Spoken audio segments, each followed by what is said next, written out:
3 to 4 years is kind of the right model to keep renewing yourself, to keep learning something new, to keep taking on new challenges. When you see people with like single organization careers, they have reinvented themselves in different roles and different levels, different business units or different functional areas.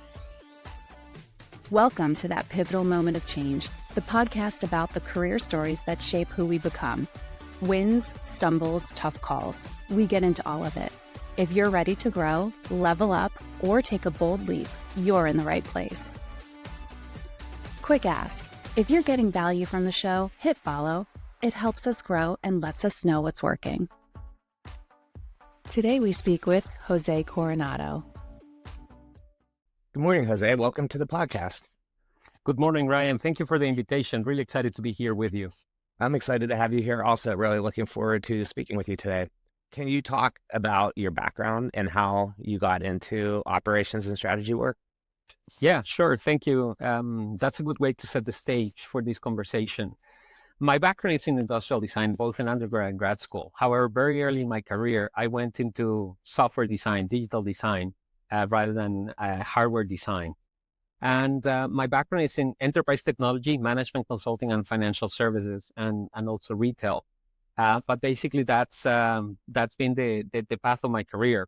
I have been in enterprise technology. I started as an individual contributor all the way up to manager and global head of design, leading product, content, research, design systems, and all the disciplines around the work needed in a global design organization. And then when I did my transition to management consulting, I was exposed to many different industries, from insurance to actually management consulting firms, working with other management consulting firms in pharma, in logistics, in many different complex application spaces.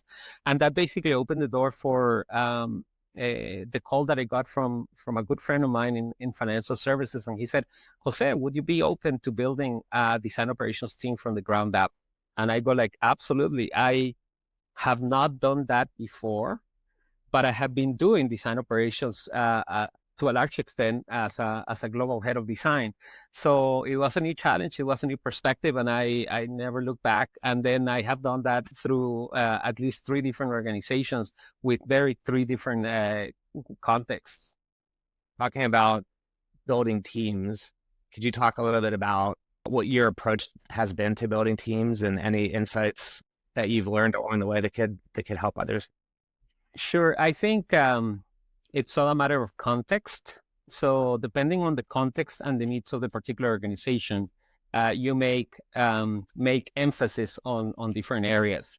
My last team, which was an operations and a strategy team that I had to build from the ground up, it needed the senior leaders to lead the different practices. I was responsible for 3 areas of practice, and also to have the individual contributors inside those teams. So it was basically a full-on approach from leadership people all the way down to a junior or a mid-size or mid-experience professionals. The best part of that particular team is that I was able to go wherever the talent was in the US and also in India. Other organizations have placed a lot more restrictions in terms of where you can hire, basically just near a hub office to ensure that there's the ability to work in a hybrid model. But basically the context informs the type of talent that you go after, and also the level of expertise. I'm going to add one more thing. When I was in a position to influence the organization, we were able to create what I call the design development program, which was basically a program targeted to new talent that was just coming into industry, and be able to foster the development, not just of the new talent into a particular industry, but also to help senior and lead designers become mentors and kind of hone their skills as to growing and developing talent in the organization. And that has been pretty rewarding for me. You are a master networker. can we talk a little bit about how you got started building your network? I think the process started in probably in the real estate crisis in 2008. I had, very few connections. I just moved around kind of my immediate circle of people. Back then there wasn't a culture of meetups. It was just culture of conferences. And when I started reaching out to people or just attending an event, I would be very content to stand in a corner and just observing the room and not talking to anybody. And then I decided to, you know what? Let me set a goal of meeting one new person every event that I go, every conference that I would attend. And that started to be, first one, then two, then I would introduce the two that I met to another person that I just met in that event. And it basically became like kind of a catalyzing effect. And I'm super open to facilitate connections with people. And that doesn't take you much effort. It's an easy way to make sure that people understand that you are there and that you're active and that you can make the connections and the introductions without any hesitation.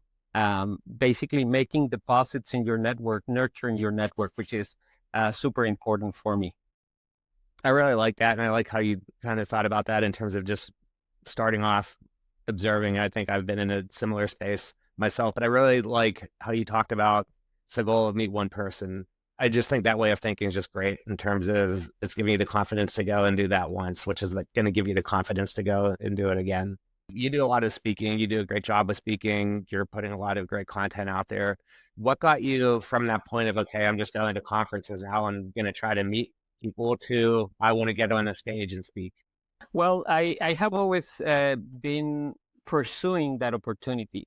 But the way I started early in my career, it was more the academic approach, the referee papers that needed to be presented, and they needed a lot of rigor and depth in them. And basically to get on a stage in that, kind of what I call the academic level, you have to have something fully baked. You have to have a lot of work put into it. And then many times you can empty-handed because they would say thank you, but no thank you. Your paper didn't qualify for the conference. Fast forward to basically my last several years, I realized that in order for me to get onto the stage, well, I have to have the network, but also I just have to have an idea and a short summary of what that idea might be. And that's basically my test and learn experiment approach. I propose the idea. Sometimes the idea resonates, sometimes it doesn't. Then in other situations, let's say you and I are talking about, and you ask me a question and I go like, Ryan, that idea could turn into a conference talk, and then kind of develop it from there. I think the advice that I would give people is don't be afraid to take a chance. And the chance starts with propose, catchy title, short summary, and that's your way to begin developing. If you get accepted, then it's time to make the effort to develop the talk, ensure that it is of good quality, that you practice, that it is very well curated, that if it has references, you make sure that you give credit to the folks that inspire you, and then basically go from there. So my current talk is on closing the gap between business and design. And as I alluded to a couple of minutes ago, it started with a conversation with another leader. And, Jose, we have issues in terms of connection with the business. And I go like, you know what? That could be turned into a talk. So now I'm basically leveraging this idea in terms of three pillars. One is influence. The other one is a strategy, and the third one is about impact. And that's basically how I came to develop this new talk. I love that. And it's a great talk, and I've had the privilege of seeing that talk. So definitely good. Would recommend anyone check it out. I don't know if it's posted anywhere. It is not posted right now, but I think I have written a couple of articles about it, so we can certainly share some references to it. Do you, when you think about content, so you have this talk now on closing the gap between business and design, do you look at that in terms of, okay, I'm going to ride this one out. Next year, I'm just going to kind of iterate on it and take it in a slightly new direction? Or you kind of look at it like, I need to do something new?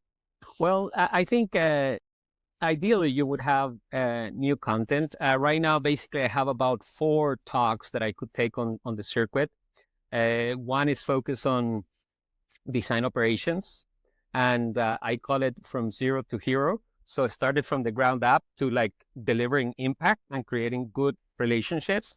The other one is this one on closing the gap, and I have a couple that are focused on leadership. Basically, how do we as leaders come together so we can build a better future together? So those are things or themes that I am very passionate about. But I'm pretty sure that as I think about 2025 or 2026 right now, I need to think about what are the themes that are resonating with people in my different conversations, and then come up with the idea of creating new content that hopefully can resonate and I can take on the road to share personal anecdotes, exchanges with other leaders, things that I have observed in industry, and then basically go from there. I guess a lot of that ties back around to networking, people you're talking to. Exactly.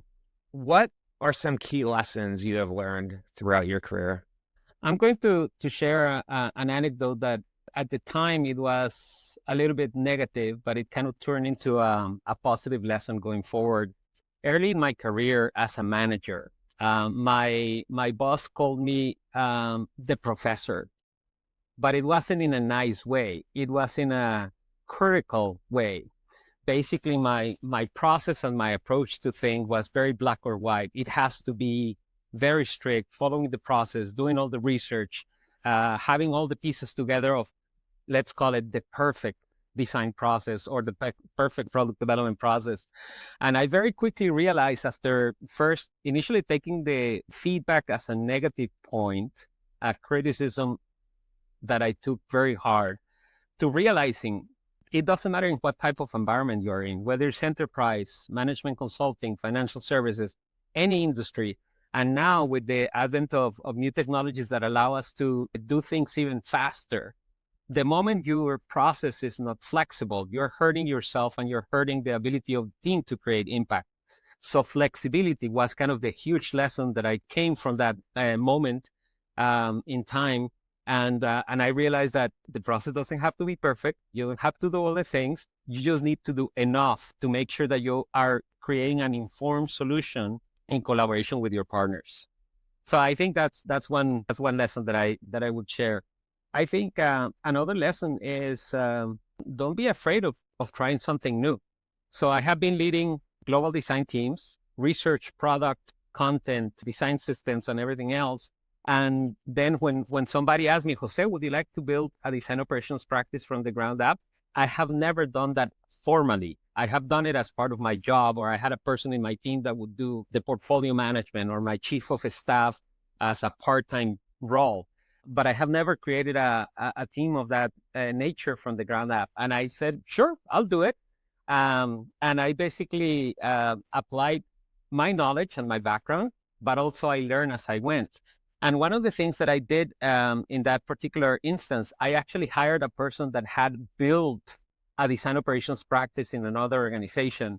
And I was very clear with this particular person. And I told her, basically, you have done the job that I have right now, and I want to learn from you. And she goes like, well, it's funny you mentioned that, because I also want to learn from you. So it's kind of having that trust in bringing people from different skill sets, people that would challenge what you think. And here I think I'm going to throw the third aspect. I hear a lot about hiring for culture fit.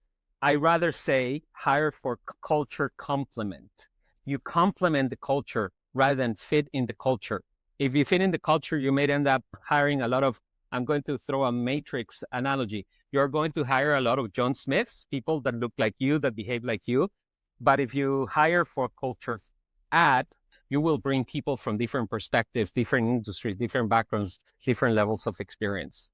I really like that part on the culture add instead of the culture fit. And you hear about culture fit a lot, but I think the way you're thinking about it there is spot on. And really appreciate what you said earlier in terms of when you're hiring. I think the thought is I need to hire somebody that I'll be able to kind of coach and mentor and could really be a part of the team instead of I want to hire somebody who I can also learn from, who has great experience as a kid that could make us better.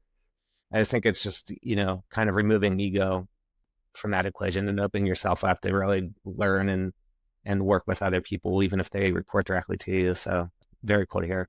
Can you share an instance where a setback or failure turned out to be a hidden opportunity?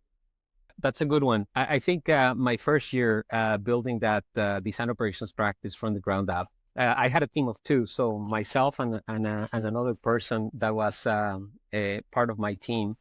And we committed to too many things in that first year. So we had a list of like 12 or 15 initiatives that we have to work through. We only accomplished maybe 2 or 3. And then we started a lot of the rest, but we didn't have anything to show for. I actually thought that was going to be it. I did accomplish anything that I committed to. So here's the door. Thank you for your service. But I encountered my global head of design was basically very clear in terms of the fact that change in a large organization takes time and takes patience. And she took patience with me. So I wasn't fired, and I was actually supported to grow the team at that point. My bigger lesson here was basically on one of my design leadership principles, which is right-size your commitment. The other one is make sure assumptions are explicit, because when they're not explicit, you assume other people know, or other people know what the expectations are, but then there could be disconnects. And the third one is about promoting our wins, promoting our impact. If we don't promote the impact that we have, whether it's as individuals or as teams or as design organizations, promoting the impact of design that they have in the business, then people will not know or will get an articulation of that impact in a different manner than you want it to be, or that does not give enough recognition across the board. How have you gone about promoting your work or your team's work? Promoting the teamwork is like creating your design portfolio. It's one of the ways. So what is the portfolio of work of the team, and what are the results that we have? That's one way. The other one is creating the forums for you to share that information, whether it's a monthly forum or a quarterly forum. One of the most common forums that I have used is the Design Quarterly Business Review, where we invite our partners, not just our team, to understand and learn what is it we were working on, what kind of impact we created, and what is the work that's going to happen ahead. Also to share what are some of the headwinds and tailwinds that the team is experiencing. Many times you're facing some conditions that are creating an adverse situation in the team, but if you don't involve your partners to at least be aware of those, or in a better instance, help you resolve those, if it is executive support or reshifting resources to tackle priorities that are more prevalent. So I think that is a key way to doing it. And talking about making assumptions explicit, many times we share information with our leadership peers in the design team, and we assume that they're using that information to have periodic conversations with their partners. But assuming that they're having those conversations might not be the reality of things. And the conversation may only happen once a year when it's time for budget. And at that point, it's already too late, because you haven't been keeping your partners updated in terms of progress, on impact, on challenges. And when you come with your hand extended for the budget season, they go like, "Excuse me, who are you? What have you done for me lately?" Can you recall a moment in your career that significantly influenced your path? I could think of a couple, but one that it is deeply personal. I am originally from Colombia. So when I first got here to the US for my grad school, I had a huge fear of either not understanding what was going on around me, or not being understood if I wasn't communicating effectively. So for the first decade of my career, I tried to separate myself from my own personal background and heritage because I wanted to belong. I wanted to be seen. I wanted to be part of, I wanted to be accepted into that new world. And then probably about 10 years ago, I hosted a design leadership panel with other Hispanic background leaders, Brazil, Puerto Rico, Colombia, Mexico. And one person sent me a note afterwards and said, Jose, I have never seen myself reflected in a leadership role. It's so nice to see so many people from a similar background than mine, a similar heritage than mine. And that really struck me as I should bring my whole self to my work, to my organization, and be an example, not just for Hispanic leaders, but or aspiring Hispanic leaders, but just any aspiring leader to be able to bring that whole self perspective. And I think that's been a moment that has been very important in my mind as to how I come as a leader, how I build teams, how I build relationships across the board in the organizations that I have been a part of. Wow, that's powerful. Thank you for sharing that. What specific skills or mindsets have been crucial in navigating your career? Always be learning. I work with a chief product officer that every week in the stand-up meeting with the leadership team would ask, what did we learn this week? What did we learn from our customers this week? It is important to learn about the people that we're designing for, but also about taking the time to reflect on your own professional growth and the professional growth that you need to foster. So I think that's always be learning and creating the space to reflect are critical. I think bringing some critical thinking and not just taking things in the surface value of them, understanding many times you get in a conversation and there's one request, but behind that request, there's a bigger problem. So having the ability to determine that in a very quick manner and then connecting the dots across the board. I think that is something that from my own experience as you describe it, as a networker, connecting people, connecting organizations, it has given me the ability also to connect the dots within organizations, either as an in-house leader or as a consultant, as I am right now. And I think those are super key things to think through. Is there anything differently you would have done in your career? Well, I think my first two roles were long year career roles in organizations. I think looking back and looking at the realities of today, I have read an article, it's an article that says basically about in 3 to 4 years, you hit plateau in an organization. So that's kind of the 3 to 4 years is kind of the right model to keep renewing yourself, to keep learning something new, to keep taking on new challenges. When you see people with like single organization careers, they have reinvented themselves in different roles and different levels, different business units or different functional areas.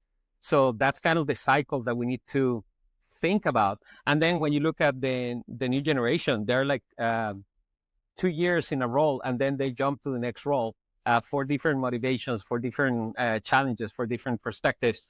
I think 3 to 4 is kind of that formula that may work for some people. I like that. I think that's really interesting. It's just kind of making me think, having that mindset to think to yourself, I need to reinvent myself. And I want to be clear. Like, I don't think what you're saying is every 3 to 4 years go find another job. I think what you're saying, and tell me if I'm wrong, but I think what you're saying is it's important to look at what you're doing and think about how you could reinvent yourself where you are now. And that could very well mean you are in the same job and you're there for a long time. You're just reinventing what you're doing in that role. And yes, and I would add something that maybe I wasn't explicit about. It's also about fostering our own growth, our own professional development, because we take care of our teams and we create the conditions for our team to have those conditions for professional growth and development. And many times we do that at the expense of forgetting about ourselves. So it's like, how do we continue growing? I heard an interview the other day. The leader that I was thinking about said, if I'm leading an organization of 200 people, I need certain skills. If I'm leading an organization of 300 people, then I need to increase my skill set and my capabilities, but that extra percentage to make sure that I grow with the team. Don't get stuck into, I got here and now I'm leading in the same way as smaller size teams. So how do we grow proportionally or more than the proportions of the needs of the organizations or the needs of the team? So being involved on both the ops side and also very much with design, I'd like to ask you, what do you think the future of ops looks like? So operations, as you've been doing it, and what do you think the future of design looks like? Well, I think both are going to be influenced substantially by the new technologies that are becoming available. Some things that used to take manual tasks will be automated with machine learning and AI. I think right now is we're basically at a juncture point in terms of how do we position ourselves with our critical thinking, with our creativity, with our connections to make sure that together with product, with technology, with data science, we leverage the technology that's available to us, but we create the solutions that are needed in the marketplace rather than thinking, okay, I made this solution, now I have to backtrack and find a problem to make a match.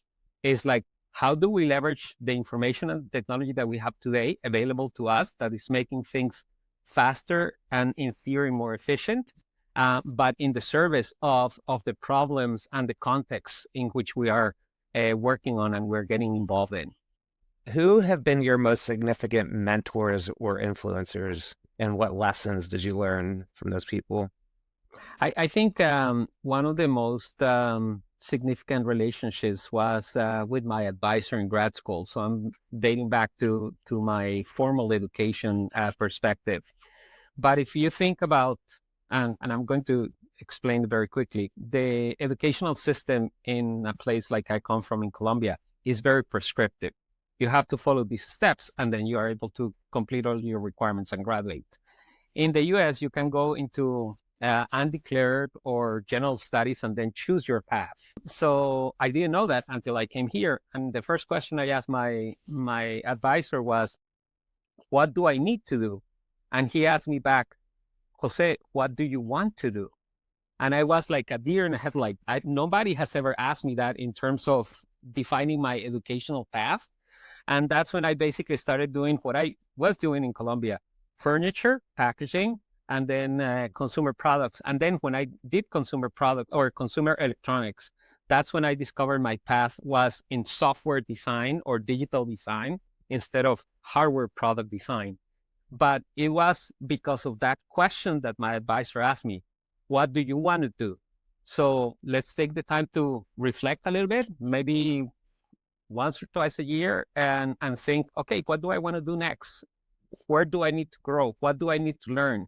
And that way we can keep our mindset always open to possibilities, to new things that are sometimes we're used to just following a path and then not seeing kind of the branches that could come along the way. What advice would you give to someone earlier in their career, still trying to figure things out? And what advice would you give to a more senior leader? I think I'm going to be candid. The job market for junior designers, for newcomers, is very tough, very complicated. However, I would say that a generalist path, a path where you learn how to do product design, how to do a little bit of content, how to do a little bit of research, will serve you in terms of positioning yourself to learning And then as you gain some experience, you might say, you know what, I like product design, I like content, but my path is research. And then choose a specialty if that's what you desire. So that is one perspective for new joiners into the industry. I think as design leaders, my advice is to have a flexible mind and be able to be resilient under some really tough conditions, and consider how do we develop the next generation of senior designers and design leaders. If we're already hurting, but if we don't create the next generation, then we will hurt even more. So it's like, how do we create the programs, the conditions, the education factors? How do we ensure that we have a diverse set of talent in our teams, and that we bring everybody along for the ride? It's not just about I climb as a leader, but how do I climb together or push other people up along the way? Yes, for sure. Agree with that. Okay, so into some of the fun questions here. What is your favorite quote? I think one that resonates with me over the last several years, I think this came from Phil Gilbert in IBM when he was leading the design and building the practice there. And it was a piece of advice that he gave Katrina Alcorn, who was there until a couple of years ago. And it was, you are going to have many balls in the air. Some balls are going to be rubber. So if you drop them, no big deal, they bounce back. Don't drop the crystal balls because they will break and that will have a negative impact. So when you think about basically prioritization and things that are important and the impact that they may have, I think that is one thing that has been resonating in the back of my mind when I'm thinking about, well, I could do A, B, and C, or X, Y, and Z. And what are the choices of impact that would create, or where I would push something to the top of my priority list to ensure that I don't drop a crystal ball. A lot of content out there. What would you recommend people to take a look at today? Well, I think education has evolved substantially, and now there's a lot more access to virtual opportunities. So places like Maven, where some designers and business leaders have been putting a lot of really great content.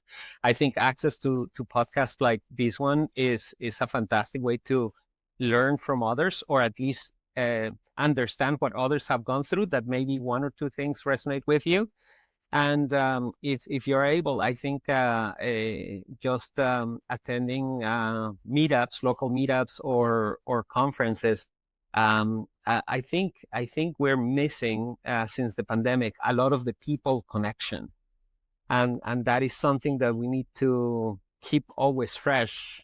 Whether you're an introvert and you need your personal space and you need to kind of stay away from the crowds, but from time to time you should feel comfortable going out, recharging your batteries or draining your batteries in the case of an introvert, and then going back to your home office or your particular circumstances, and think about how do we come stronger together as people and as a community and as a practice.